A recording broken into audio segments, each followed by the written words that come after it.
Folks, welcome into sportsbookreview.com. It's time to talk some NFL action for Week 13, even though we haven't completed Week 12 yet with an NFL football game on a Wednesday at 3:40. Yup, it's about that time. And I got to say, Kyle, as we get the show underway, I was going to wear black as if it was a funeral, but the funeral was last night for my Philadelphia Eagles, as you guys got to watch me. 4 hours of absolute agony. Not only did I lose money this weekend, my team got buried 6 feet under. But again, we move on. We got to take those anger moments from last night and turn it to a smiley face and get after it in Week 13. I'm Donnie Seymour. He's Kyle Purviance. Let's go today, Kyle. Week 13. Oh, Week 13. Hey, I got to admit, I'm excited.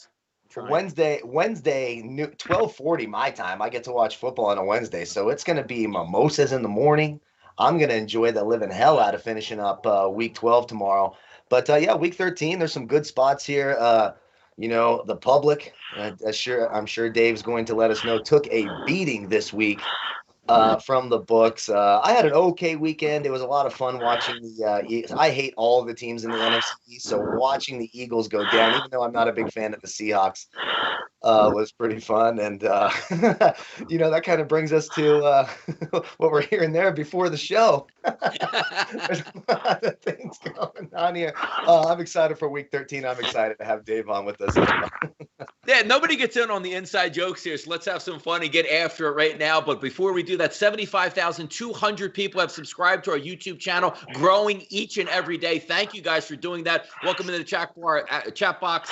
Akbar, Casey, Evan, Sports Betting with Donnie's in there. Screw the Vig. And yes, Dave Mason, huffing and puffing, ready to blow this house down and get on here and have some fun with us. Dave, welcome in. Hey, thanks for having me, man. It was interesting weekend, another interesting weekend, and here we go, Week 13. Or actually, we're not even done Week 12 yet, so we still got more to talk about, I guess.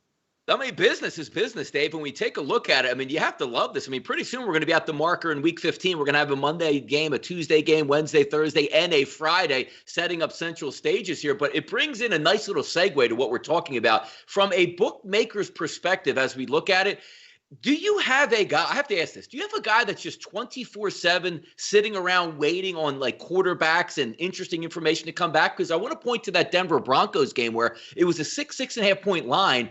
News comes out that Denver's not going to have any quarterbacks, flashes off the market, and if some books are slow to take it down, I'm sure they got hammered for those few minutes that it was still up, reappears at 13, ends up at 17. Dave, what's your protocol? What's the system behind the counter look like when you have this information come out? Is there like a flip switch or a fail switch out there? Well, yeah, I mean, you take the stuff offline real fast. It's the same protocol as always every year, but it's just happening much more often, right? And it's happening that when it does happen, it's much more drastic. Like that Denver game was just, I mean, we'll never see something like that again. Well, maybe we will this year, but after this year, hopefully not. So yeah, I mean, you got the guys, they're monitoring the screen, and alerts come up on the screen, and they're monitoring Twitter. That's the thing. That's what makes it so more difficult these days. Back in the day, everybody's just working off the screen, and hardly, only a few of your bettors had the screen and getting the alerts and everything. But now, with Twitter, it's just that information is instantaneous, and the bettors are getting the information almost as fast as the books are. So if we're not on our toes, you're going to get beat. And all it takes is about a minute, for not even a minute, to have stale odds up there, and you can really get exposed there, especially, the limits are high and everything. Everybody's going to take advantage of you. And, so that comes down to getting your guys on the stage and working hard and paying attention, and no bathroom breaks, man. No bathroom breaks during NFL Sunday. Stay at your desk. It's something that we haven't seen before, so it always interests me. Like, you take it off and there's no quarterbacks, because it's not like you just go to a chart and say, well, Ben Roethlisberger's down, we're just going to go to the backup quarterback, or Carson Wentz is down, we're going to go to the backup quarterback. You literally have a situation where you don't actually know who the quarterback is, and then word starts filtering down that it's going to be a backup wide receiver. Is there like a flow chart for you guys, Dave? They say, all right, well, not the backup, not the third string, fourth string, a wide receiver coming. It's so interesting to me how that number pops up, because at BetOnline, I know you guys pride yourself in getting those numbers out as fast as possible. Just some interesting circumstances. No, there's no algorithms, flow charts, matrices. There's nothing for computing the spread when the backup wide receiver is a starting quarterback now. There's not. It's pull the number out your what and throw it up there and see what happens. That's what it is. A good guesstimation and throw it up there and see who people are betting and move fast. Well, Dave, they say we won't see that again this year. Eagles fans, they see it every single week. They don't have a quarterback when Carson Wentz rolls out on the field. So, that's a low blow early in the show. But hey, we're half game out of first place, pal. Exactly. What do you want me to do? What do you want me to do? Like I tweeted today, the saying is good teams win, great teams cover. We're only a half game out of NFC East, That's right. And it was, speaking of the public and it was a rough week for the public. The Raiders, I took a heavy L on that. That's another team, no quarterback. Derek Carr, get the hell out of here. The Cardinals, the Giants, the Browns, even, 6.5 last night for Seattle gets taken away on a Hail Mary one-handed catch by a second-string tight end. Did you have your Tommy Bahama shirt on this week? Were you celebrating as the public died hard this weekend? Yeah, Sunday was great. I mean, the Falcons were huge. Patriots are big. Bengals, Jaguars, Buccaneers huge with that late cover. Oh. Yeah, right. Oh. Losers for us are Titans, Bills, Dolphins, Saints. Yeah, last night's game, we almost got murdered on that. We still lost a little bit. We did get middled a little bit on the spread. We lost big on the money line. We won a little bit on the total. One big on the closing spread, but there were a lot of hookups for those teasers. They were such a popular tease this weekend, the Seahawks. So we got any pending teasers for the weekend pretty much all got graded winners. So all in all, we were a small loser last night, but it could have been a lot worse if Carson didn't pull that, last play and then 2-point conversion. Great job, Doug Peterson, for the 2-point conversion. The best part about it too is we were watching the game live, Dave, last night on a Monday Night Football telecast. And most people in the chat box, everybody was Seattled up. I even said in the game, I think Seattle's going to win the game by double digits. So once they kick the field goal, everybody does the math in their head and say, well, if the Eagles score a touchdown, there's no point in going for two. They're just going to kick the extra point and then see if they can make the onside kick. And of course, Doug Peterson pulls out the only play that the Eagles have is a read option. And it walks into the end zone and the chat box explodes. Nobody can believe it because it sort of caught you by, surprise. You get that, which I can't believe they threw like a Hail Mary up anyway, just a lob in the middle of the field with 25 seconds to go. But then you see the outcomes. And even on the weekend, as Kyle said, the Browns game, they had that lead. They were covering a late, meaningless touchdown, basically. The Giants as well, 19-10. Hey, easy cover for us in this game. You saw the Bengals go down. Same thing with the Cardinals, kicking a field goal that would have won the football game. They end up missing that, and how quickly it flips over. That witching hour in the NFL is good stuff to look at. Let's keep it moving here because one of the interesting things we talked about last week, Dave, setting some prices or getting some lines, because it's coming into focus now with the Jets, who I had the Miami Dolphins team total over 24 and said, hey, 2-minute warning, 3 timeouts with the Jets. Now, the game is pretty much in hand 20-3, but most coaches will say, hey, let's fight to the end, see what we can do. They just waved the white flag, and the Dolphins took 3 knees inside the 5, and I'm exploding. I'm going, you know what? That's what I get for betting a game against the Jets, who I know who quit. So looking at the Jets, I'm thinking the Jets, it's easier to go 0-16 for them from what I see than the Steelers going 16-0. But we see the Steelers tomorrow coming on Wednesday football. Then they're going to have to play again. So there's a lot of wrenches in the way. How are we looking price-wise for the Jets going 0-16 and possibly for the Steelers going 16-0? Yeah, the Jets are finally favored to go 0-16. It's finally flipped. It's currently minus 175. That's crazy. There's still so much time. Minus 175 to go 0-16. It's just pathetic. Steelers 16-0 pays plus 550, so that there's a big variance there. That is a huge variance. That is crazy. Think about that. You are favored to go 0-16. Adam Gase still holding on to his job. Great job by Woody Johnson and the Jets. Looking ahead to this weekend, so you guys had a great weekend. That damn late cover by the Buccaneers really got me too. That one was one that stuck in my craw a little bit. I lost a little bit of sleep over that. I was happier because my 49ers with competent Nick Mullins came out there and got the job done. But looking ahead to this weekend, what are some big spots you're looking at for Week 13? Yeah, already some big early needs here. the Raiders seem to be the biggest one right now at the Jets. That just tells you how bad the Jets are, because how the Raiders were a huge need for the public this past weekend and they got embarrassed. Usually bettors will jump off that bandwagon real quick, but nope, they're riding the Raiders again. 91% of the early bettors are on the Raiders at the Jets. And I think that's more of a bet against the Jets than it is for the Raiders, one of those things.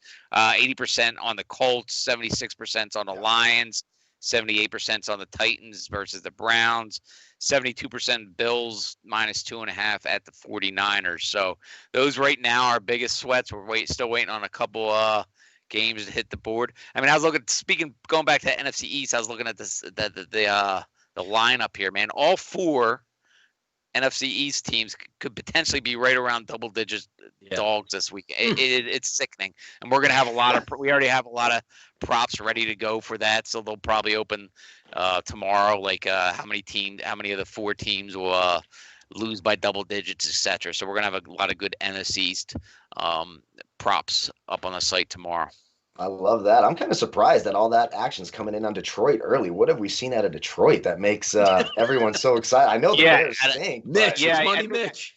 That's a weird one too. I don't know, but I think it's some of these teams are so god awful. It's just like some people are just betting against the bad team instead of betting for the team they're betting on. That one was a head scratcher to me as well. Yeah, that one's interesting. And looking ahead to tomorrow just a little bit here, this Pittsburgh-Baltimore game, obviously, RG3 coming out there, the darling for books, I'm sure. What are you guys rooting for tomorrow as we try to decide what to do with the 12:40 game on a Wednesday? We'll be rooting for the Ravens. It looks like about 67% of the action is on the Steelers, and it's there's not even a lot of action on it yet. It's such a pain in the neck. I mean, we've opened and had to close this game 3 times now. That's another thing. Like we're on this kind of learning experience in 2020, and every time we have to do this, people are hitting me up on Twitter. Hey, why'd you cancel my bet? And it's like, dude. If an NFL game is played a different day, we have to no action all bets and blah, blah, blah, blah, blah. So we've had to do this with this damn Steelers game, 3 times now. So, action will come pouring in, but we just opened it this morning or whatever. So not a lot of action on it yet. A lot of big stuff going on there, specifically in the NFL. And as we said when we started the conversation here, Dave, you got Wednesday next week, doubleheader on Monday night, another Tuesday football game. Pretty soon, Saturday triple header. So a lot of good things on the horizon. Dave, tell the people what's going on at betonline.ag that we can look forward to moving in. Because, hey, college basketball's out there. NFL's rolling through. Always a slick, fast interface out there for you. Yes, sir. First of all, we always had the earliest opening odds for all these North American sports. That's very important. Last night was a prime example. Yeah, Seahawks bettors have gotten -6.5. You lost, but if you hit that number earlier in the week, you won your bet. So always pay attention to the earliest odds. That's the better value than any bonus. But if you are into bonuses, we got some of the biggest around. You got 100% crypto bonus for first-time crypto users, 35% reload on all crypto reloads. 50% welcome bonus for other methods, 25% reload for other methods. All the terms and conditions and promo codes can be found at betonline.ag/promotions. Awesome stuff there. Dave Mason, betonline.ag. Thank you once again for joining us on a Tuesday. Good luck Wednesday football. Get some sleep down there, Dave. Will do. Thank you, guys. Take care. There you go. Another week, another day, another dollar, and sitting pretty down there because, I got beat on Sunday, lost a little bit of money, got beat last night. So I'm sure some deposits have been made and certainly keeping the bookmaker. But we do love talking to the opposite side of the table, as you like to say. Dave always more than willing to come on Tuesdays, break it down with us, Kyle. I do enjoy that each and every week. Yeah, I love BetOnline too. We have a lot of fun before the show too. Maybe you see some new betting odds there at BetOnline in the coming weeks. A precursor before the show if you guys hit the microphone. But I like having Dave on. He's a cool guest to have on, and you get that insight. Where it's nice to know who the books are rooting for, right? So you kind of know where maybe some of that sharp money is going to come in later on during the week. So I always like getting Dave's perspective. No, it is great getting Dave's perspective. And also, yes, we have some pretty funny conversations here. This week, we didn't catch a live mic or a cold opening. So some really good stuff going around. I know there was somebody out there say, why the breathing? So if you saw me and Kyle laughing at that one, it's a pretty good inside joke that we had going on right there. So good stuff. But we always like to close it. Again, we're still haven't closed that week 12. Week 12 still ends tomorrow with this wild scenario between the Ravens and the Pittsburgh Steelers. But we always like to go over some winners and losers this weekend, Kyle. So I'll start with you first. Give me a winner or two that we looked at on Sunday or maybe even Monday night, looking forward to the rest of the season here? I think a big winner this weekend was the New Orleans Saints. You go in, you get, a huge break. You don't have to play a team with a quarterback. So you have your third string quarterback. You don't look all that great on offense, but you go in, you get the easy W. And then later on in the day, you look, and there is your division rival, the team most primed to take your spot and take that division, Tampa Bay, losing to Kansas City. You've won both games now against Tampa Bay, so you've really put some distance between yourselves and Tampa Bay there in the NFC South. I think that's a nice win this week for the New Orleans Saints. And, how about, a little homerism here? How about my 49ers putting themselves back in the playoff hunt? You didn't even trust them either. How about that? I did not trust them, and I'm going to keep not trusting them. That way, it seems to be working for me. When I trust them, they lose. When I don't trust them, they win. So I'm going to keep up trying to jinx them there. But, not only them winning, but Arizona losing, that puts them right, there. Beating the Rams, it drops the Rams back a peg a little bit. You had the Bears losing, Carolina losing. So all those things sort of playing in where, hey, if we get a game canceled this year, and I know we're going to talk about that in a little bit, and an extra playoff spot comes around, that's going to really help them. And they got a legitimate shot there of getting that 7th playoff spot now, sitting at 5-6. So I thought my 49ers had a nice week this week against the Rams. Yeah, winner for me was in the AFC. One of those showdowns you had in the AFC South. The Titans really brought the pain. It was something we talked about, not being able to stop Derrick Henry running the football with all those injuries on the front line for the Colts. And we usually where do we like the Colts in games that are scoring points in domes? We're going to talk about another dome game they have coming up this weekend, but 45 points by the Titans. That offense is rolling, and it's because we talked about that team total for the Titans, 23.5 in that range. I did like it to go over. Just didn't press that button because I wanted Adam Humphries to get that really complete picture, but it didn't matter at all. They did whatever they wanted to, and it's amazing to look at a team that where the Colts were such a, stalwart defense all the way through, completely got taken apart. We'll see if the Titans can get hot heading into the playoffs, but that certainly was my winner of the week. Now, there's a lot of losers this past weekend Sunday to go around. So I'll start with you first, Kyle. Who did you see on Sunday, or even I keep on pointing last night because I'm automatically going to make my squad a loser. Who'd you look at over the weekend and say, God damn, this team? Oh, it's the Raiders, right? It has to be the Raiders. I mean, I finally get on the Raiders bandwagon. We have a lot of Raiders fans out here in the chat box, and I've given them grief before the year, and they overperformed. And I even sent out a tweet. We finally saw, to quote Eminem, we saw the real Derek Carr finally stand up. And that Raiders team, you cannot lose to the Atlanta Falcons by more than 5 touchdowns. That was an absolutely embarrassing performance without Todd Gurley, without Julio Jones. They looked absolutely dreadful. Now, I actually went and rewatched that game early this morning, and I saw your tweet earlier, and it was just exactly right. You're like, wow, you would think the Falcons were just throwing the ball all over the place, putting up yards. They only had, 300 yards of total offense in that game? Yep. But, I mean, if you're only giving up 300 yards, you don't have a great defense in Oakland, or in Las Vegas, excuse me. They just looked absolutely terrible. They knocked themselves back a peg. The AFC is really tough this year. And we're seeing this in the chat box. They're right. The AFC is much tougher top to bottom, I think, this year than the NFC. You can't afford losses like that to teams that you should beat, especially when you're trying to take that next step up. I thought that was a bad look for the Vegas Raiders this week.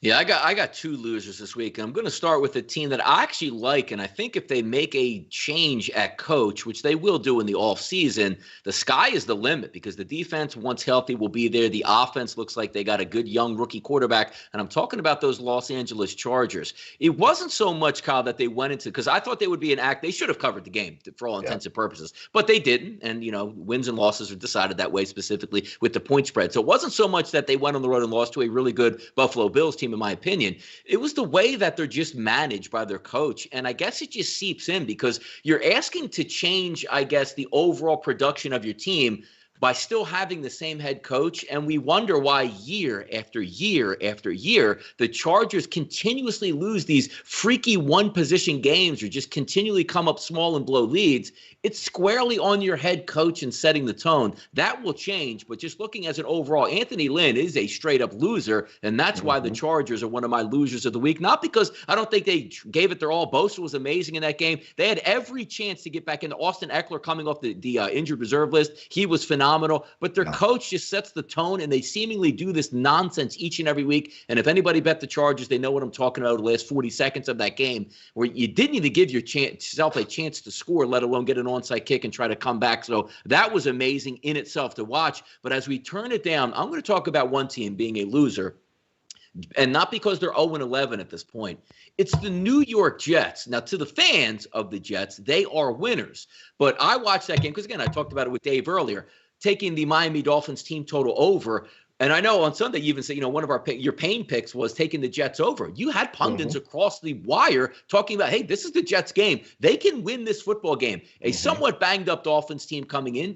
I liked actually the starting quarterback getting changed out to Fitzpatrick, but they didn't have anything at running back. The running backs were putrid for the Dolphins and continuously left the door open for the Jets. But the fact that the Jets scored 3 points and went out with a whimper shows what that franchise is all about. And it's amazing. And I guess they're keeping Adam Gase around here, Kyle, just for the simple fact is they know he can't coach anything. He's an offensive, what do we hear coming into this game? All 3 wideouts back. Darnold's healthy. I'm going to call the plays. We're going to change it up. This is the week we get right. And they were horrendous from the opening kickoff with not a shot. And again, the last 2 minutes of the game, 3 timeouts, wave the white flag. We don't want any more. Just taking the Dolphins inside the 5. Those were my 2 losers of the week heading in. Now, let's talk a couple quick topics before we tackle this, week 12.5/13 card here. The NFL being unfair to the Broncos. You sent me I didn't see the tweet until I logged on and saw you did it first. But Jerry Jones, it validates everything after I had a tough night watching my Eagles and losing money at the same time. But my overall, view of the Dallas Cowboys and Ben DiNucci was verified when your owner came out and said, we drafted a quarterback out of college. He's not even as good as a backup wide receiver who had 24 hours to learn the playbook. That made it say, so when you guys see me with the Ben DiNucci jersey and tell you, it was literally a Halley's Comet moment for everybody that you will remember for the rest of your life about a quarterback not ready to play in the NFL. But they were unfair being the NFL. And my question to you, Kyle, is if this was the Chiefs and the Chiefs' entire, quarterback situation from Mahomes all the way down on a 425 primetime game against Tom Brady, would they have moved this game back or said, contact tracing works, they're all cleared Sunday morning, let's play football? Yeah, they would have done one of the 2 things. You definitely wouldn't have seen a practice squad wide receiver playing quarterback for the Chiefs. You just simply wouldn't have. And clearly you wouldn't see that for the Baltimore Ravens either. Let's put this into perspective. They have moved this game 3 times for the Baltimore Ravens. And now look what they're doing next week. They're giving them, so they're playing Pittsburgh on Wednesday. They're forcing Pittsburgh to play Monday night, and they're moving, initially, Baltimore was going to play on Monday. It was going to be a triple header on Monday. They're like, you know what, Baltimore? You've done such a good job at breaking all the protocols and basically screwing up the entire Week 12. We'll give you an extra day to get ready for Week 12 as well. Or Week 13. We'll put you on Tuesday. Look, I'm not a Broncos fan. I actually enjoy watching John Elway lose. Nothing makes me happier. But the bottom line is that was completely ridiculous, and there's no reason they couldn't have moved that game to Monday.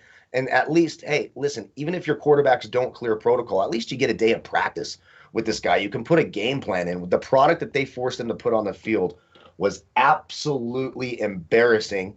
And I think the NFL should be ashamed of themselves. There was no reason for it. No, the Saints were already in Denver. You could have moved this game back a day and maybe seen something a little more competent. And, we ended up finding out that all the players were negative anyways, so they would have been able to use their quarterbacks. You're 100% right. If this is the Cowboys, the Chiefs, the Buccaneers, that game is moved. But for some reason, no owner, we kind of sort of talked about that last night, no owner in Denver, no pushback. They decided to go ahead and screw over the Denver Broncos. Congratulations, Saints fans. I thought that was embarrassing.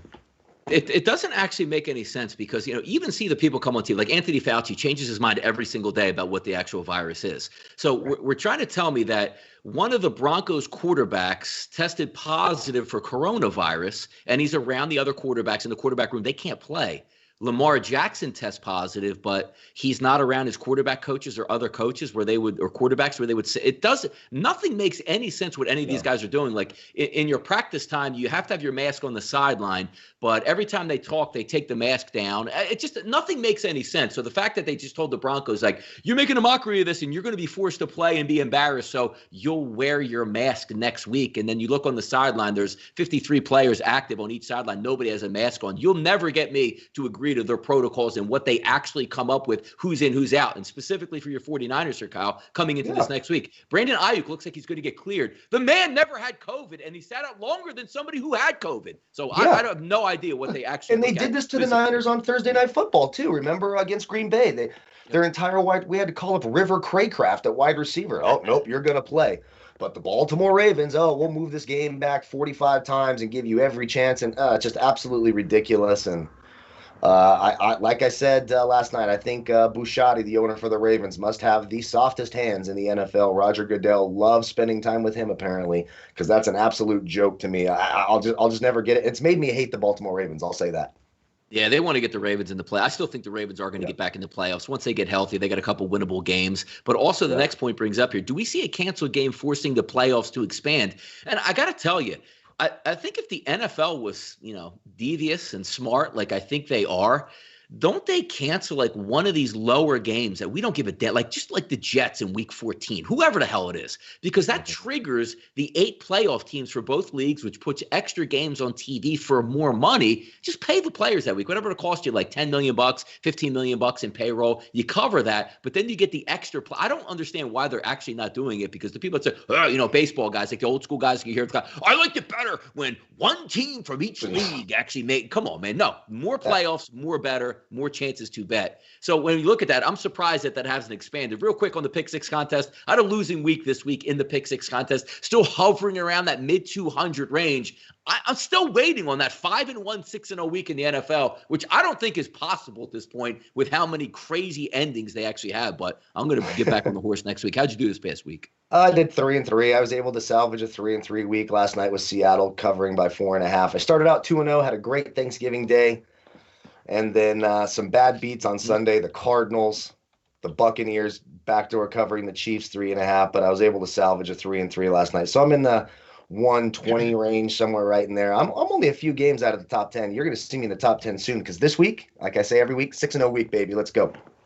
All right, let's get after it. Now the fun starts here as we flip over to week 13. But again, we're still going to talk today in rotation about a game for week 12. Didn't get to talk about it last week because we didn't know when it was going to happen or who was actually going to play. Looks like the picture is a little bit clear today. Baltimore is going to fly to Pittsburgh tonight in anticipation for the game tomorrow. No positive COVID test today. We officially don't know who's going to be back, but it looks like things are pointing up for Ingram at running back as well as J.K. Dobbins. That should help, but we've seen it already, Kyle. You're only as good as your quarterback in the NFL, and there's very few times that you can mask going to your backup quarterback and losing 15 to 20 players off of your team.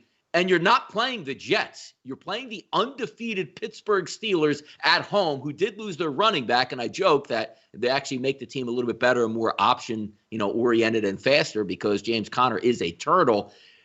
Look at the 10, and the contrarian would say, well, I'll take Baltimore with the 10. I can't go anywhere near Baltimore in this game. I don't care if they have 2 running backs. They are so depleted. And let's not forget, Kyle, 11 days ago was their last real practice. Now they're going to roll out in Pittsburgh, and you see the commentators already talking about this. Why are they making Baltimore go out for an automatic L? They know they're going to lose, so keep it moving here. I can't take anything but the -10 for Pittsburgh because where are my points coming from Baltimore? Wait, so you don't think RJ3 to Miles Boykin is going to light it up tomorrow? No, I mean, that Pittsburgh defense is really, really good, and how you take advantage of it is in the slot and on the left side against Steven Nelson. Do we really expect RG3 to be able to do that tomorrow? I don't think so. And then again, without those nose tackles, Pittsburgh's actually getting a break here without James Conner in this game. Benny Snell can come in, Anthony McFarland, maybe a little Ray McLeod on those little they like to bring him around. Yeah. If you're looking for a deep sleeper there, they like to use him in those little jet sweep things. You'll probably see a few runs. He'll be their sort of change of pace back / receiver / David Meggett type guy. Pittsburgh just has way too much going on for him. Healthy on offense outside of Connor, healthy on defense. Baltimore best 2 defensive linemen gone, their quarterback gone. We'll see what happens with the running backs. You got to take Pittsburgh here. Me personally, I'm actually kind of surprised. Over on my bookie, I had Pittsburgh at 4.5, and I thought for sure they would drop the action. They didn't. They let me keep it, so I feel really, really good about that. Tomorrow it was part of a parlay, and the parlay is going to hit. It was part of my Thanksgiving Day parlay that I made last Wednesday, and it's still live. So all I need Pittsburgh to do is win by 4. But I do think they win this by double digits. Let's keep an eye on the weather. I saw some in the chat box saying it's snowing today out there in Pittsburgh. So I'm not 100% sure on that. That's one thing to keep an eye on. That might keep the game closer than it should be. But Big Ben and that Steelers team knows how to play in bad weather. So I got to take Pittsburgh. Yeah. That's a great segue, Kyle, that you bring up. Not even talking about the game in Pittsburgh, just with the weather, but in general now. We're flipping over to December. We've had a great run, including – look, I thought that both teams would score points last night, and the over would hit as well, because we were factoring in a unbelievably low 60-degree weather, no wind and no rain in Philadelphia. And if they're not punching those numbers now, we're seeing a lot of games this weekend that are going to be in the 30s, a little bit more wind as we flip it to December. So my team total overs and overs, they're going to have to get an extra hard look, because specifically also what we're running into now is a lot of fatigue across the NFL. Not those fresh legs that we once had in September and early October, or even, a couple weeks into November where you're getting that nice weather.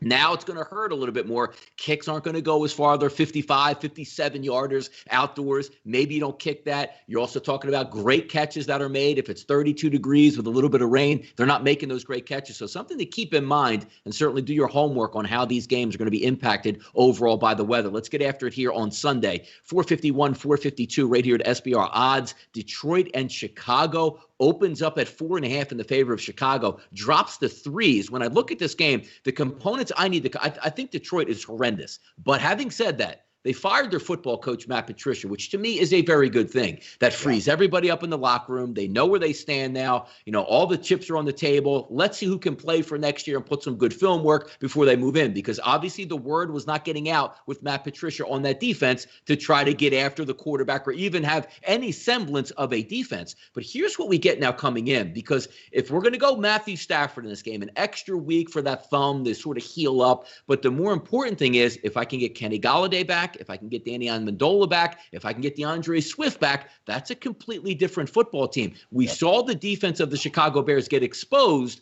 over against Green Bay Packers. They didn't give up a ton of yardage, but they scored at will. And maybe that, finally break in the link for that defense that says, we held on for so long, but now we lost 5 in a row. What's the point? And I understand that. But looking also at Chicago's side, we're flipping over Chicago from a dog roll that you might like to say, hey, Mitchell Trubisky, you got to actually go out and win football games and cover numbers. So when we look at the last game, some people might say, hey, Mitch moved the football. They scored over, 21 points in that game.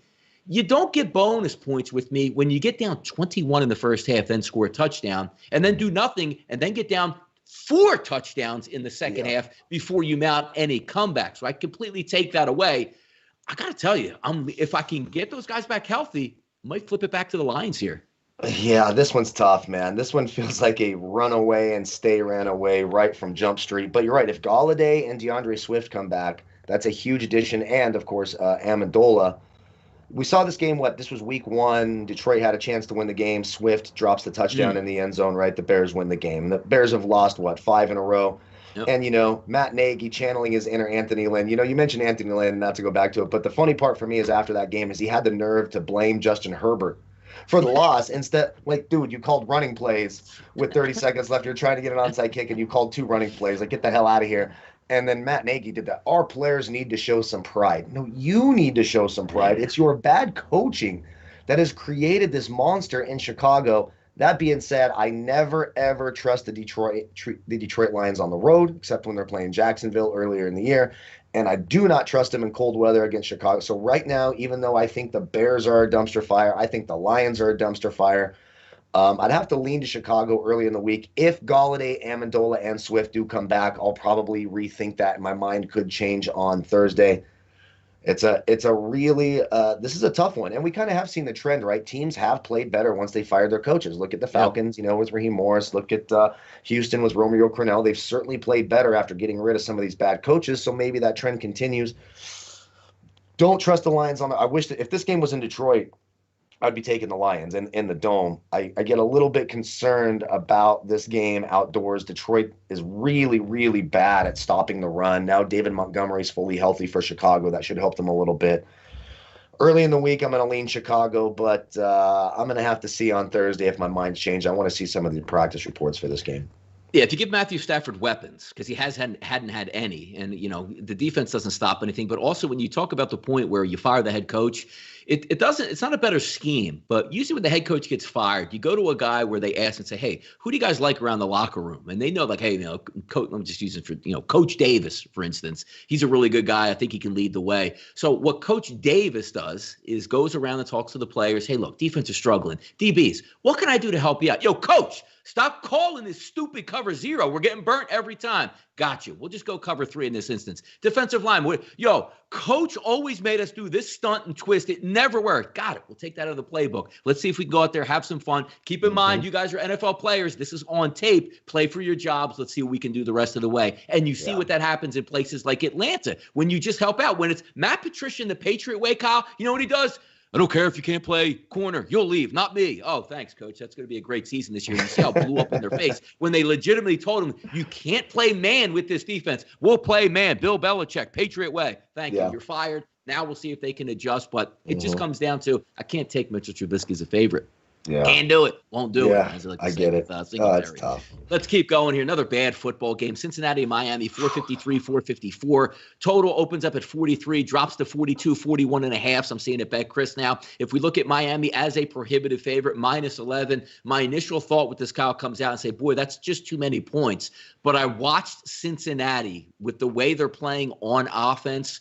That was an abysmal performance against an average defense in the New York Giants. That I know hey, I'm going to get better this week and I'm going to play better. I understand all that. That's a bad football team right now. But the question comes in when I watch Miami, competent offense under Ryan Fitzpatrick, not a ton of weapons out there. You have the 2 big tight ends that Fitzpatrick will throw it up to. You saw Gesicki score last week. You also have Devontae Parker, who, again, is going to have monster weeks because Fitzpatrick will throw him open, and he's a legitimate pass catcher with a great catch radius. When you go to Tua Tagovailoa, that's not going to be the case. Maybe they get Myles Gaskin back. Maybe they get a couple of healthy running backs to help out. But when I see that big number, what screams to me in this game is not an explosive Cincinnati offense, and especially if Tua gets back under center for Miami, that's not an explosive offense. Under 42 seems like a better play to me than taking the -11. Yeah, all you really worry about are defensive touchdowns and miscues by the offense, right? That's what you start to worry about. If this was if we knew it's going to be Ryan Fitzpatrick at quarterback for Miami, I would take Miami to cover this. I really would. I think they would move the ball up and down the field. You do have the one good corner for Cincinnati, William Jackson, who could make things tough for Devontae Parker just a little bit. But you're right. With Ryan Fitzpatrick, the Dolphins are just a better team. I don't understand. Look, they got to look at Tua. I think he's going to be really good in the future. I like Tua a lot. Super talented guy. But right now, the quarterback that gives you the best chance to win is Ryan Fitzpatrick. There's absolutely no doubt about that in my book. But if they're going to go back to Tua, I can't take them as double-digit favorites. I simply can't do it. And I can't trust Brandon Allen and the Cincinnati Bengals either. I don't know what the hell to do with this game, to be completely honest. I think if I'm leaning aside earlier in the week and it looks like Tua's going to play, I'm going to take the Bengals to cover. Even with Brandon Allen, I just don't trust a double-digit Dolphins favorite with Tua at quarterback because I'm not sure that he's fully ready for the NFL game yet. He just doesn't look that explosive yet. I think he needs more time. If they're going Fitzpatrick, if you see later in the week that they backtrack and say, okay, we're going to stick with Fitzpatrick, I'll take the Dolphins. But if they're going to go Tua, I think I'll take the Bengals to cover. I actually think they're going with Fitzpatrick because the key words that you see the coaches use is when they say when healthy. It's the great cop-out because even if Tua is ready, nobody knows that but the Miami Dolphins, the doctors, and Tua himself. They can just say, well, he's not 100% healthy. We're just going to ride Fitzpatrick and pick up a couple more wins and see where this goes until the point of no return comes back when Fitzpatrick rips off 2 or 3 more wins. They can't go back because they're making a legitimate playoff run at this time. So I do think it's Fitzpatrick, but also when you take a look at these numbers, the 42s and the 11s, Kyle, me and you talk about this all the time. You need a running mate. Like when we talked about the Miami Dolphins and the Jets, do you think Miami would have only ended up scoring 20 points in that game if the Jets finished with 17? No, because at the end of the football game, you would be getting extra points because the Dolphins would need the score. If I see a 10-point game in the second half with Miami and Cincinnati, Brian Flores is going to be like, hey, why are we pressing the needle here? Let's run it and just get out of here with a W. Some things to keep an eye on that one. So big news here, Indianapolis and Houston, 455, 456. See an over-under open up at 53. Now we're down to 51 at some outlets, and also a favorite for the Indianapolis Colts, which opened up at 2.5, now seeing 3s. I agree with that line movement. It gets back to the same point. Indianapolis got boat raced last week. They weren't the better team. The Titans were certainly the better team, but you might be getting legitimate all-pro players back on your front line this week for the Colts, which makes a difference. Now you're talking about me. I love Deshaun Watson. It was a great look coming in, one of those team totals that you can bank on. They have a bad defense and a great offense because those 4 wide receivers can get after it. You're down to one of them now, Kyle, in just a matter of weeks. You have Brandon Cooks now as your lead guy. No more Kenny Stills. Randall Cobb goes, I believe, to IR. And then you have Will Fuller, now going to be sitting out for a 6-game suspension. He won't even be back till next year and have to sit out 1 game with whoever he signs with next year. So I'm not in the business here of saying, hey, I think Deshaun Watson's a great quarterback. He can do it all by himself. I don't think so. This is a great bounce back opportunity for the Indianapolis Colts. Even if you're taking a look at an Indianapolis Colts team total over, Phillip Rivers in a dome against a really bad defense, pencil in Frank Wright for 30 points in this one for me.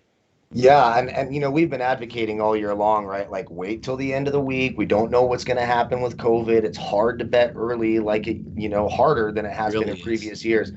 This is one game where I'm looking at this line at -3 with all the Will Fuller news and everything else, where I'm like, I want to jump on that early in the week. And it is risky. Let me preface this. We could have an outbreak with the Colts. There's no reason that can't happen. But when I look at Colts -3, I expect this number to probably double. I think you see 5.5s or 6s as this week goes on. I just don't see what Houston has to offer against this defense. The Colts defense is very good. They're going to most likely have DeForest Buckner back. They're going to be at full strength. That offense, any offense can move the ball on the Houston Texans. I like the Colts a lot this week. I think they win this game easily. Nice bounce back spot. Not a great pass rush for Houston. I know J.J. Watt had his little Thanksgiving Day celebration type game, but no one's afraid of J.J. Watt anymore. No offense is going in like, oh, we really got to watch out for J.J. Watt. No, you don't. Without Will Fuller, I'm so mad at Will Fuller. He's my fantasy football wide receiver.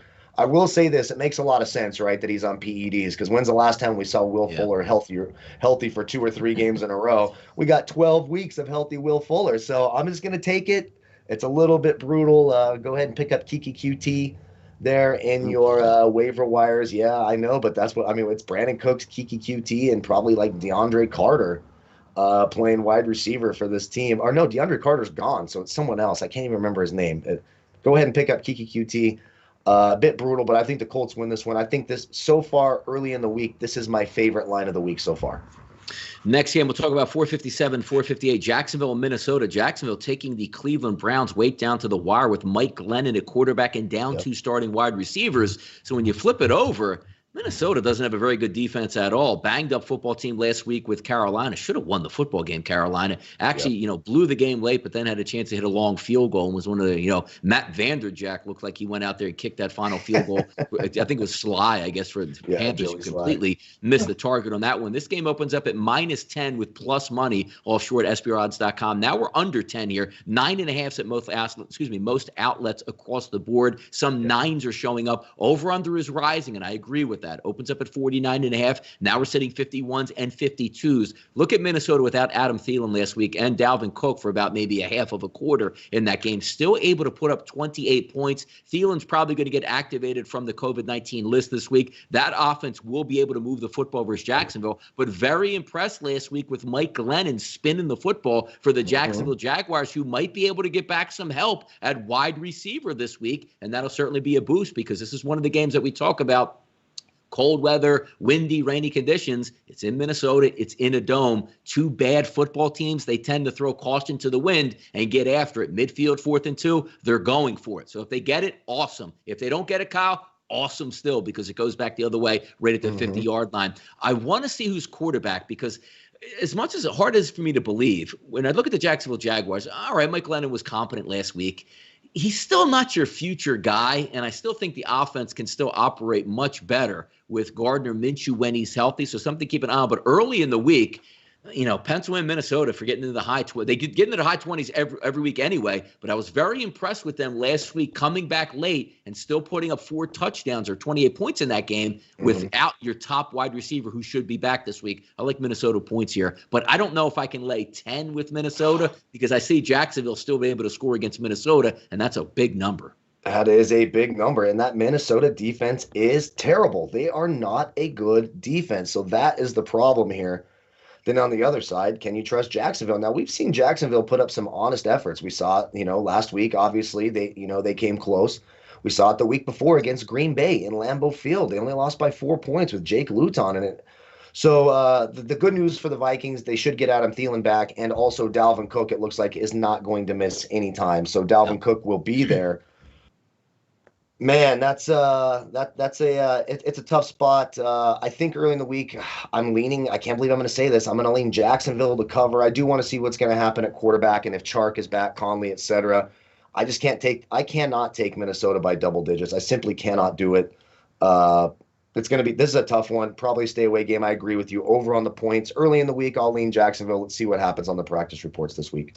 Clint Richardson says, hey, guys. Well, welcome everybody into the chat box here. About 150 people spending their Tuesday with us, talking some NFL action, even though we got college basketball going on, a lot of other things to worry about. Thank you guys for spending your time with us. If you hit the thumbs up button, we really would appreciate that as well. And also, as I always like to say, we're gaining steam each and every day. 75,200 people have hit that subscribe button. Also, guys, if you miss anything on NFL action here with sportsbookreview.com, click that link below, both where me and Kyle are talking, sbrpicks.com/NFL to keep you up to date, designed to be a better here in the NFL. Let's keep moving here and hit the speed burst. Las Vegas and the New York Jets. Why we're talking about it? Because we talk about every single football game. You look at this line and it's mystifying. Why? Because you just saw the Las Vegas Raiders without Julio Jones for the Atlanta Falcons and Todd Gurley, a dead team, walk in and get absolutely blitzed in that football game. Now you're going to go back-to-back road games, but you do get a little bit of a reprieve because you're going up against the Jets, who don't really care about winning and have certainly shown that throughout the season. But do we trust the Vegas Raiders to get back on their horse and win this game by double digits? Might be without Josh Jacobs in this football game, but their passing game, everything, I should say, has to be better for the Las Vegas Raiders in this game. But you're going up against a dead-ass team, as I like to say in the Jets. It's Raiders or nobody, because the last thing I'm putting my money on is a team that doesn't want to win a football game. Can't have it. I think the Raiders can get this job done and win by 10 points here against in a nice bounce-back spot versus the Jets. Yeah, I agree. And listen, no one is more pissed at the Raiders than I am right now. I mean, they ruined a 7-pick. There's so many things that the Raiders ruined for me this week. Yeah, it did. And they really did. They just ruined a ton of good stuff for me this week. But we talk about it a lot on this show. When everyone's down on a team, we like to jump on that bandwagon and get them. That's sort of the take the teams when they're down. The numbers are short. Now, this number I was hoping would be a little bit lower, but you're absolutely right. The Jets have no fight in them. They're going to be playing against a bad Raiders defense, probably no Josh Jacobs, so it's going to be Devontae Booker and maybe Jalen Richard if he's able to give it a go. But you just cannot put any – unless the Jets are 20-point underdogs like we saw against Kansas City, and even then you still didn't feel good about it. You can't bet on the Jets. I can't find any reason to trust the Jets, so you got to take the Raiders early in the week.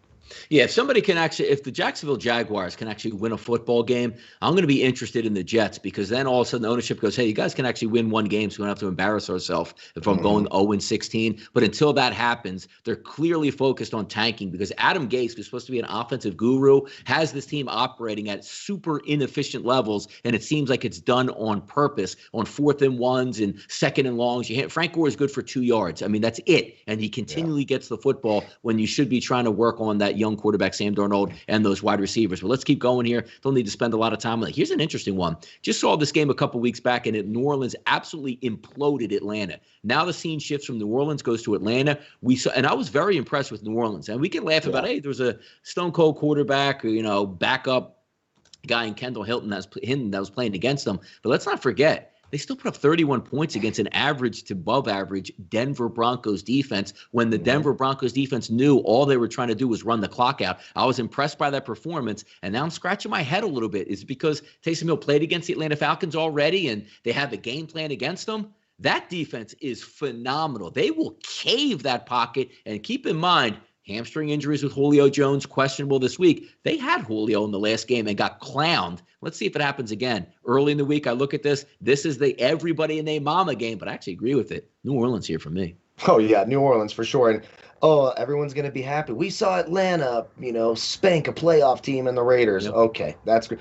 The difference between the Raiders defense and the Saints defense is like, the difference between me and, And me. Khabib. Yeah, you, Donnie, there you go.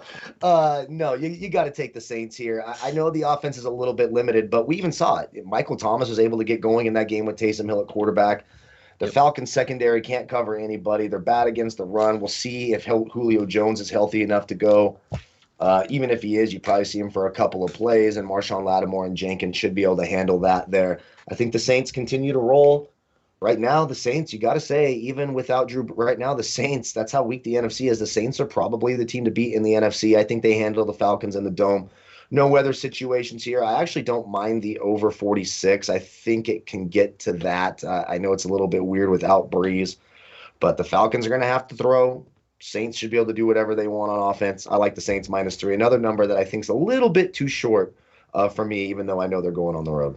Yeah, it is. And you know me, I'm trying to take Atlanta as like a team total over in this because they got crushed in the last game. So no way I'm taking that Atlanta because I do think New Orleans is going to score points, but I have a sneaky suspicion that maybe Atlanta bounces back a little bit better than that poor showing that they had against them. But I do think New Orleans wins that football game. Cleveland and Tennessee. I like the over in this one. Opened up at 53. Now you're seeing 55 at some outlets. 54 as Tennessee opens up as a 4-point favorite. Quickly goes up to 5.5 and 6. Looks like you will get Myles Garrett back this week, the best overall defensive player in the NFL. That can only help that defense. But I do agree with the points. But again, we're talking about Tennessee. If we're looking at the weather, we're into the high 30s, low 40s. So no longer that beautiful 72 degrees and light winds. You're now getting into December playoff football. And the one thing we do know, Kyle, is when you're heading down the back stretch in the NFL, every possession means anything or everything. So maybe you don't throw caution to the wind with that double reverse and that pass that might be able to break the game loose, and you keep the ball on the ground with Derrick Henry. I do think Cleveland is going to be able to score some points because on the vice versa, I think Tennessee is going to be able to do that as well. But again, just getting into these 55s, everything has to go right. I mean, even taking a look at the game with Tampa Bay last week, Kyle, with Kansas City, it looked like Kansas City might hit the over by themselves. And they didn't do anything in the second half because they just wanted to hold on and preserve that victory, which they ended up doing. I don't want to get caught in that spot here. Cleveland getting 6 is kind of intriguing for me, but I don't know if I'm there yet this week. No, Cleveland's a fraud. Cleveland is an absolute fraud. I mean, they struggled to beat Jacksonville. They're 8-3, and I don't understand how it happened, but they are an absolute fraud, and we've seen it every time conditions are tough or they're playing a tough team, they get the shit kicked out of them. I mean, that's what happens. The Cleveland Browns are an absolute fraud. I think Tennessee comes in here, beats the brakes off of Cleveland. Derrick Henry has a field day running up and down the field. Nothing Cleveland can do to stop Tennessee. I like the Titans here. I like them a lot, and I like that it's under a touchdown because I am just not a believer in the Cleveland Browns. And look, so it doesn't appear it's going to be super windy early in the week. Still 35, 40 degrees. Do we trust Baker Mayfield in cold weather? Sure. I certainly don't. I think the under is the play here. I'm not sure that Cleveland can respond with enough points to push this 54, 55 total. I think they're a fraud. I like the Titans, and I like the Titans easily in this one. That's my hot take for the week. There we go. 4:05 p.m., 467, 468. The Giants heading out to play Seattle, and you see the lines open up at 7.5, quickly moving to around that 10 range. Daniel Jones looks like he's not going to be able to go. And how about this? Hamstring injury, doesn't look like it's going to be too bad. And I go, you know what? Bing, that's a 2-week injury. I guess we should have like that fail safe. You know how like Twitter has like if you say something that's false, they put the little tagline up there. I think anybody who tweets out that says hamstring injury doesn't seem to be that bad, like they put the caption below it that says this is a BS comment and you guys should know better than this. A hamstring will keep you out for multiple weeks. They're going to go in there with Colt McCoy. They're getting their doors blown off by Seattle. Yeah, I completely agree. What, Colt McCoy? You're not scared of Colt McCoy against that Seattle? No, there are weapons. But Kyle is going to have a full week of practice, though. He's going to have a full week of practice. No, and we have seen it. Seattle does like to play close games, so there is some concern there. But I expect Seattle to win this game pretty easy. I'm not going to waste a ton of time on the NFC East or the New York Giants. Russell Wilson versus Colt McCoy. Don't get cute. Don't overthink it. Seattle should roll in this game at home. Yeah, I like the Seattle Seahawks quite a bit. Yeah, brutal loss last week for Arizona going up against New England. They should have won that football game. They dominated the football game, just got stopped with those long drives, not getting points and missing chip shot 45-yarders that could put you to victory in a game that you absolutely needed. So you springboard ahead New England and take yourself back. But I do think the Rams coming into this game open up at SBRodds.com around that 1.5 range. Now looking at 3 across the board, and I agree with it. Over under at 48.5. I think this is a great bounce back spot for the Rams offensively to get it going. I know Arizona has played decently on defense over the past couple weeks, but I think the Rams will be dialed up in this one. I don't think they get off to the slow start they had against San Francisco. I think they'll be able to protect Jared Goff in this, which means those wide receivers should be able to do some damage downfield. And also, if you're looking at a total, it's nice because Arizona is still going to try to run that up-tempo type offense, which you should get more plays. I just see a bounce back spot here for the Rams. It is a very square play. It's now up to 3, but I think the Rams are the better football team defensively, and I think that's going to control the game, and I think Jared Goff will do enough on offense to put that team into the mid-20s with a victory here. Whew, this is a tough one. I think this game is tough. And look, the Rams are certainly the more well-rounded team, right? They certainly have the better defense. They have a great secondary. They have a great defensive line. Arizona struggles a little bit against the pass, even though they were actually good against Cleveland or New England, but everyone is good against New England. Cam Newton's a trash can of a throwing quarterback. I think in this game, I think Kyler Murray's shoulder gets a little healthier. They know this is going to be a great game. This is going to be a lot of fun to watch. I'm really torn on this one. So when I'm torn like this, I'll take the home team with the points. Early in the week, I'm going to lean Arizona. I don't think you're crazy for taking the Rams. They're certainly a well-rounded team. I just trust Kyler Murray more than I trust Jared Goff. I think that Kyler Murray gets it done at home. Give me the 3 points. Give me the home underdog. Yeah, it should be a good one. It would be a good one. And I guess if there was fans in the stands, you would have that extra bonus. But I do think both of these offenses should be able to operate because you do have a great pass rush. And last week, Nick Mullins, sort of a deer in the headlights, still able to beat the Los Angeles Rams, which is amazing. Shows how much Kyle Shanahan does a great job with San Francisco. But looking at this game overall, getting another week under his belt, another week healthier with that shoulder. If there's one guy that can get away from a nasty pass rush up the middle, it's going to be Kyler Murray. So good things happen outside the pocket. I do think we get points in this game. But again, shifting over to December, a divisional game where everything means so much, sometimes you don't push that needle here and you make sure you get the right plays called. And it's third, as we like to take a look at, 3rd and 1 now turned into running plays as opposed to a deep shot downfield trying to take a look. Right. We'll see what happens, but I'm looking forward to that game, 4:05 p.m. 4:25, I'm not looking forward to this game one iota. The over-under is at 47 here. Now, the only way that hits is if the Green Bay Packers, I guess, get like 42 points, 43 points in this game. And I'm not being it to be facetious because usually I would look, and my theory last night was, all right, Philadelphia had some tough weather conditions, played some tough defenses. They've shown the ability to get into the 20s. Last night was embarrassing. They still got the 17 points, but the effort overall was like pulling teeth. If you have wide receivers that just can't get open or provide anything, you're not going to win in the NFL. It doesn't matter who your quarterback is. So if you're not able to run the ball, if Carson Wentz is going to run for 45 yards and lead your team in rushing, and your tight ends are going to lead your team in receiving, that's not going to work out well. Aaron Rodgers is going to make enough plays in this game. Even though the Eagles defense will play hard, I don't trust the Philadelphia Eagles, but it's one of those games where you sit at 9 points, and I don't know if I want to lay the 9, so it's something I usually flip over because I think the Eagles are so damaged psychologically that if Carson Wentz again, who hears everything in his rabbit ears, and maybe the backup quarterback's going to come in early, maybe taking a look at the Packers to be up 7 points at the break, 14-6, 14-3, something like that, I think is more advantageous because as you saw last night, you're always susceptible to that backdoor cover. Like the Seattle Seahawks blew the Eagles out last night and didn't even get a cover of only 6.5 points. So when you think about that, a lot of things change when I do think the true first half is the way the football game plays out. Similarly, last week, 14-6, the Seahawks were up at the half on the Philadelphia Eagles. I look for that same thing here with the Green Bay Packers at home. Give me the Packers by a touchdown at the half. Yeah, I actually love that take. I think that's a really smart way to go about it because you're right. The 10 points is tough. And someone mentioned in the chat, Cleveland is Green Bay without Aaron Rodgers. Green Bay is also a fraud. They are a soft football team. Now, the good news is you get to play the Eagles. And the Eagles just aren't good in any facet of the game. The real way that you beat the Green Bay Packers is you run the ball on this team. They cannot stop the run. Do we trust Doug Peterson to say, okay, Miles Sanders, we're going to give you the ball 20, 25 times and let you – we haven't seen any indication that he's willing to do that. So – like, I gotta lean the Packers. I think you're 100% right. Like, I'm staying away from this game. I just don't trust the Packers as double-digit favorites. I do like that it's in Lambeau. I obviously don't trust the Eagles. I think the first half play is a really, really smart way to go about it. Keep an eye on the weather this week. If the winds pick up, maybe there's more snow. Maybe we can start leaning towards the under in this game as well. But look, we're going to have Darius Slay man-to-man this week against Devontae Adams. We saw what happened with DK Metcalf last night. You gotta lean the Packers this week. But I love that first half take. I think that's a great call.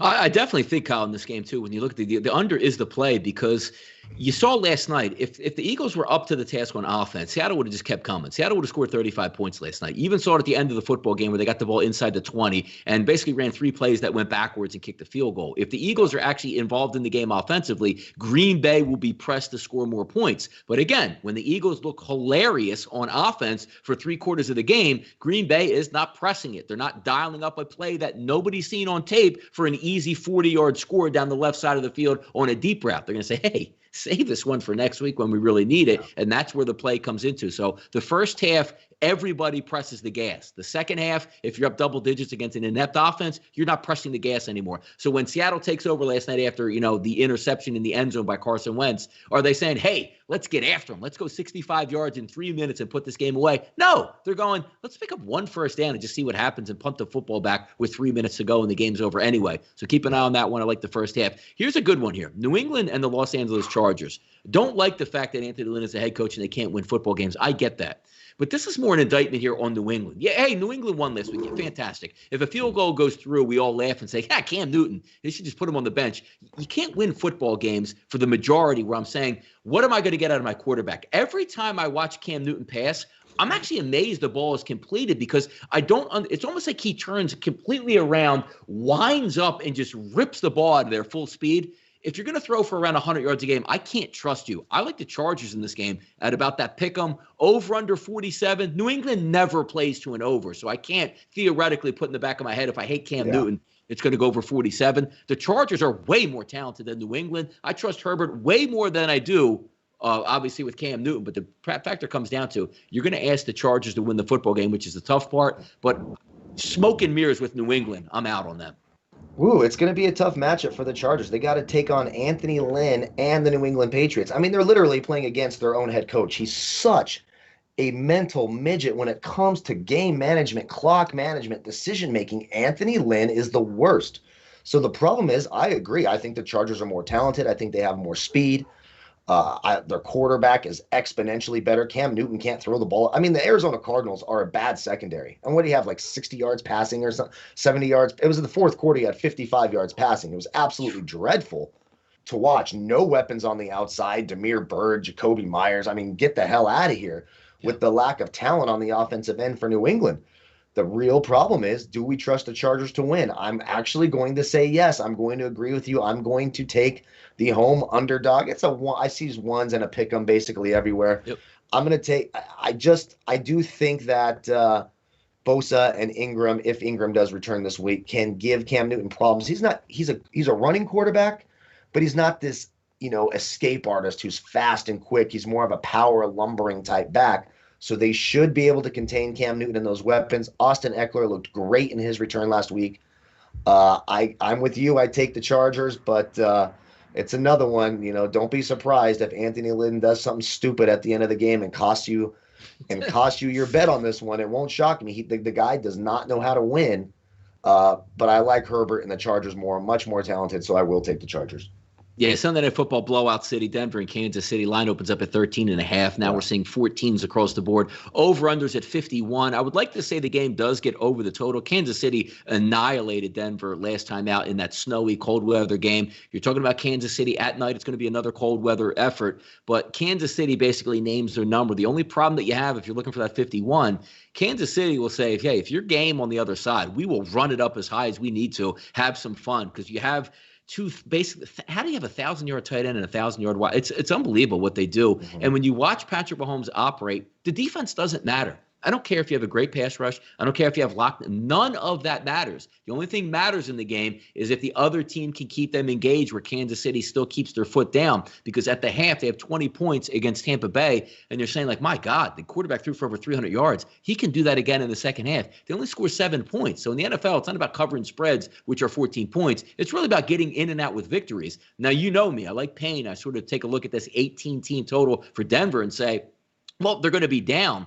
But now that locked it in practice last week, and they're going to do one of these things too, because, Vic Fangio, the head coach, is a moron to me, because he basically, instead of picking up for your team like, hey, this guy's made a mistake, man, we're going to get him back and get it. It almost seems like they want to penalize the quarterback room even more. Like, well, Drew Lock's very immature. We're going to have a quarterback controversy this week. That's the last thing I need, because it ends in absolute disaster on Sunday. Come out and say Drew Lock's your quarterback. You got good wide receivers. Let him learn to see if he's your future, which I don't think he is. But just that whole notion, Kyle, of we might have to cover this up this week and tell Drew Lock you can't be a leader if you take your mask off and you can't start. I don't want any part of that. I do think Kansas City blows him out. Would like to take the over, but I don't know enough about Denver to take it just yet.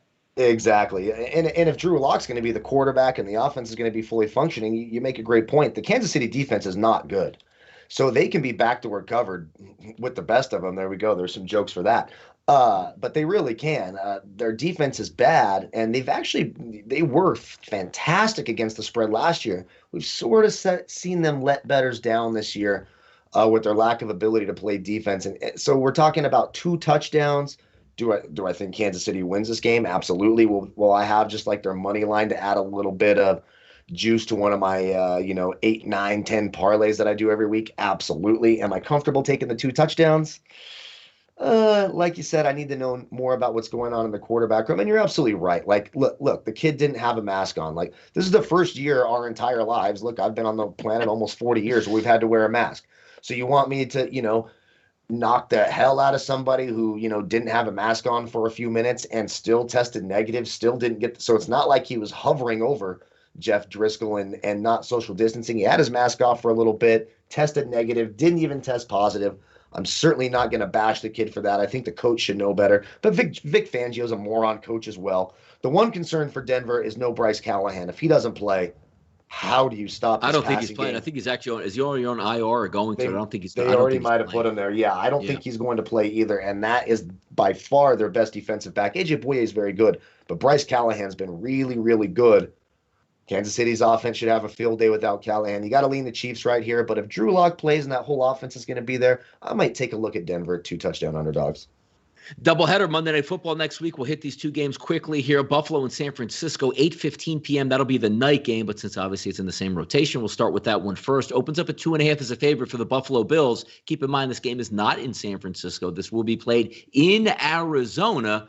It doesn't matter anyway. And quite frankly, Buffalo's actually already played in Arizona, so they're a little bit familiar with the surroundings.